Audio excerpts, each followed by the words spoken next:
Então,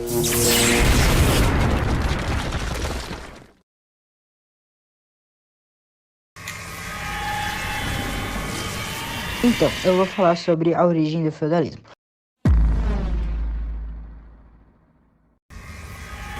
O feudalismo teve origem na Europa Ocidental durante a Idade Média, por volta dos séculos 9 e 10. Ele surgiu como uma forma de organização social e política em resposta às instabilidades e invasões após o declínio do Império Romano. Nesse sistema, senhores feudais possuíam terras e concediam proteção e serviços militares em troca de trabalho e lealdade dos camponeses. Isso levou à criação de uma hierarquia feudal complexa, com reis no topo e uma estrutura de vassalagem que sustentava a sociedade.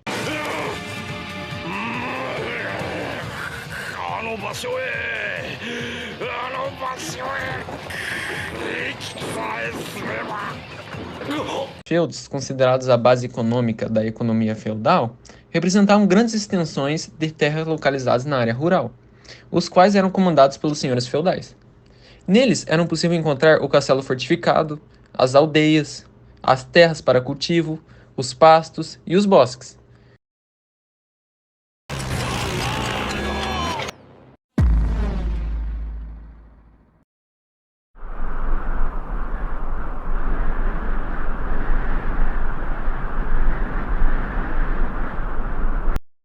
O feudo estava dividido em basicamente 3 partes: manso senhorial, manso servil e manso comum. O manso senhorial era as melhores e maiores terras do feudo que pertenciam ao senhor feudal, suficiente para sustentar sua família. Então, no entanto, os senhores não trabalhavam, sendo terra cultivada pelos servos ou camponeses. Já o manso servil era a terra dos servos, onde cultivavam seus produtos, produzindo o necessário para a sobrevivência. Em troca, eles realizavam diversas obrigações e pagavam impostos aos senhores feudais. Manso comum já era a área comum a todos os grupos, que incluíam os pastos, as florestas e os bosques.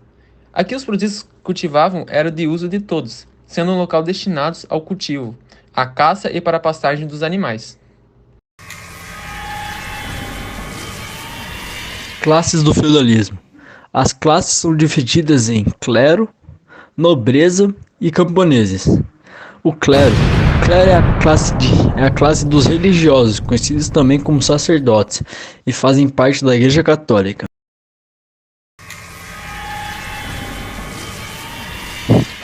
Nobreza, ou senhores feudais. A nobreza é a classe mais alta do feudalismo. Eram os nobres que tinham o poder absoluto dentro dos feudos.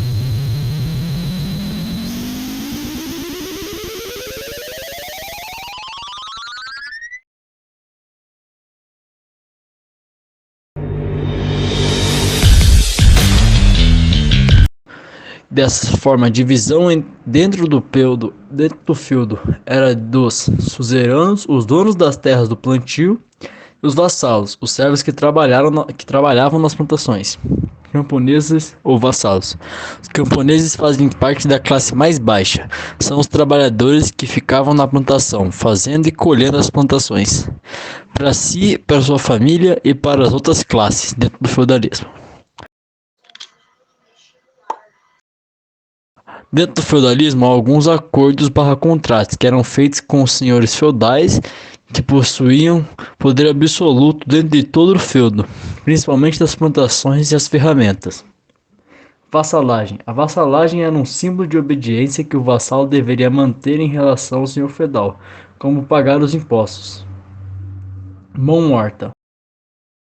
A mão morta era um atributo que constituía de uma taxa que o servo tinha que pagar para poder usar ferramentas que existiam no feudo. É como se no feudo tivesse uma enxada e para o servo usar aquela enxada, ele tinha que pagar uma taxa para o senhor feudal. Só que muitas vezes o servo não conseguia pagar essa taxa e acabava se endividando com os nobres. Corvéia. A relação de corvéia determinava que o servo deveria trabalhar sem remuneração nos cultivos e que os senhores tinham total posse e podiam pegar aquele plantio para eles. A talha. A talha era um atributo pelo qual o servo deveria passar para o senhor feudal metade de tudo que produzia de tudo que ele produzia. Tipo, se o cara produzia 10 quilos de trigo em um dia, 5 quilos de trigo teria que ser dado pro senhor feudal. Banalidades. As banalidades eram pagamentos que serviam como taxa, que o servo pagasse quando precisasse usar o forno ou o moinho do senhor feudal. E a última, a formarige. Era quando um nobre resolvia se casar e todo servo era obrigado a pagar uma taxa para ajudar no casamento. A mesma regra se aplicava quando um parente do nobre iria se casar. Observação: o casamento entre servos deveria ser aceito pelo suzerano e realizado na Igreja Católica, dentro do feudo. Let's watch some crazy stuff, yo! Primeiramente, bom dia. A economia feudal ela era baseada no agro, principalmente em plantações. Jeez, Rick, oh my god! Eles produziam tudo o que eles necessitavam, fazendo com que o comércio não fosse necessário. Já quando fosse necessário o comércio, eles usavam a moeda de troca chamada escambo, sendo utilizado para produtos cultivados no feudo, já que não existia um sistema monetário na época. Hey, wait a minute, Rick. I thought this was a commercial. What's going on? I mean, relax, Morty. Don't worry about it. Let's just see where this goes. Vale lembrar que o sistema social da época era marcado por uma sociedade estamental que não possuía mobilidade social. Ou seja, se você nasceu escravo, você vai morrer escravo. There she is. All right, come on, Morty, let's go. Oh, jeez. Okay. Oh, man, Rick. What is this place? It's Dimension 35C, and it's got the perfect climate conditions for a special type of tree, Morty, called a megatree. Os escravos da época eram os que trabalhavam nas terras de agropecuária, no castelo e cultivando os produtos para venda, além de cuidar dos animais, fazendo os trabalhos dos senhores em seus castelos e pagavam diversos tributos além dos impostos, sendo os mais importantes a corvéia, que representava o cultivo das terras senhorais pelo menos 2 vezes na semana, a talha, que era o imposto que os escravos eram obrigados a entregar cerca da metade de sua produção ao senhor feudal, e a captação.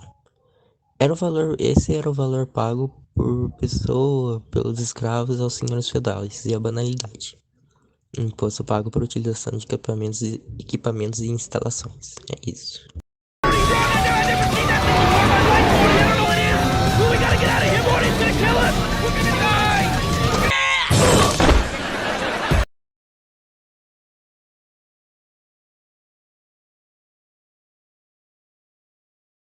Declínio do feudalismo. Nessa época, quem a gente pode dizer que estava no topo dessa hierarquia de poder no mundo feudal era o clero. Inclusive, eles detinham poder até mesmo sobre a educação. Porém, o poder do clero começa a cair quando as cruzadas acontecem.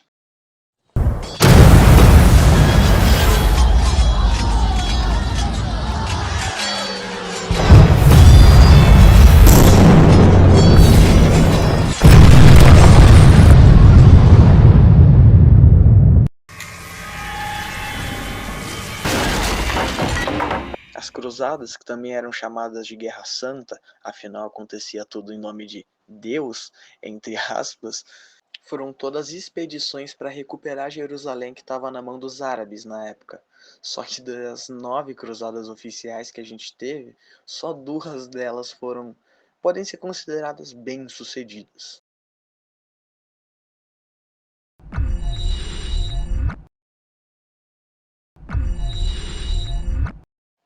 Este processo trouxe grandes transformações para a Europa, afinal foram criadas diversas rotas comerciais entre o Oriente Médio e o continente europeu, possibilitando essa disseminação de novas técnicas agrícolas e, por consequência, também o surgimento dos burgos e, junto deles, da burguesia.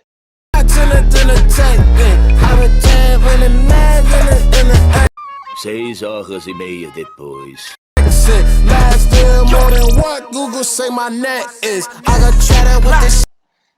E com o surgimento dos burgos, a gente também teve uma retoma nas atividades comerciais, no uso da moeda e inclusive o surgimento de cooperações de ofício.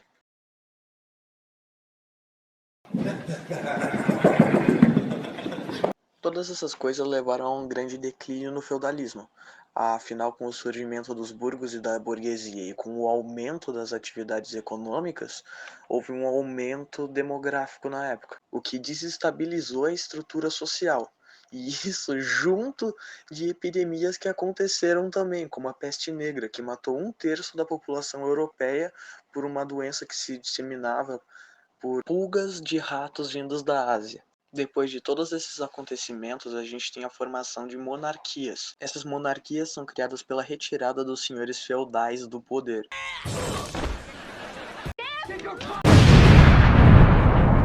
Isso só acontece por reis auxiliados pela burguesia que retiram, por meio de muitas vezes golpes, os senhores feudais do poder, dando finalmente origem aos regimes monárquicos.